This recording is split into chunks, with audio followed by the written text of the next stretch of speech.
জীবনের একটা সময় এসে মনে হলো সব কিছুই মনে হয় স্বামী সন্তান অন্যের জন্য, বাবা মার জন্য। নিজের জন্য অনেক কিছু আছে, কিন্তু পরের জন্য অনেক বেশি। মানে দায়িত্ব জিনিসটা অন্যরকম। আজকে আমি বাসায় একেবারে একা, এই জীবনে প্রথমবারের মতো একা ইফতারি করলাম, তাও আবার কোনো রকম আয়োজন ছাড়া। পাশের বাসা থেকে খিচুড়ি দিয়েছিল এবং মরিচ ভর্তা, তো আমি আজকে এটা দিয়ে ইফতারি করলাম। তার কারণ আমরা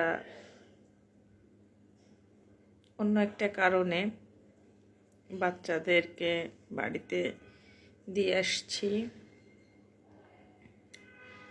অন্য কারণে অনেকের অনেক কিউরিয়াসিটি থাকতে পারে, বলি সেটা হচ্ছে যে আমরা ঈদে দেশের বাইরে যাব, তো এটার কারণে বাচ্চারা সাথে যাচ্ছে না, তারা তাদের নানা নানুর সাথেই থাকতে চায়।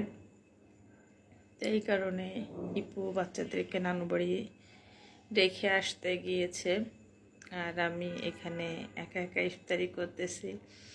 তো প্রতিদিন যেটা হয়, ইফতারিতে বাচ্চাদের জন্য অনেক বেশি আয়োজন থাকে, অনেক গোছানোর একটা ব্যাপার থাকে। বাট আজকে যেহেতু আমি একা, আমার খুব অসহায় লাগতেছে। তারপরে মনে হচ্ছে মানে কিছুই করিনি, পানি দিয়ে ইফতারি করলাম এবং পাশের বাসা থেকে কতদিন খিচুড়ি পাঠাইছিল, তো সেই খিচুড়িটার সাথে মরিচ ভর্তা দিয়ে এখন খাচ্ছি।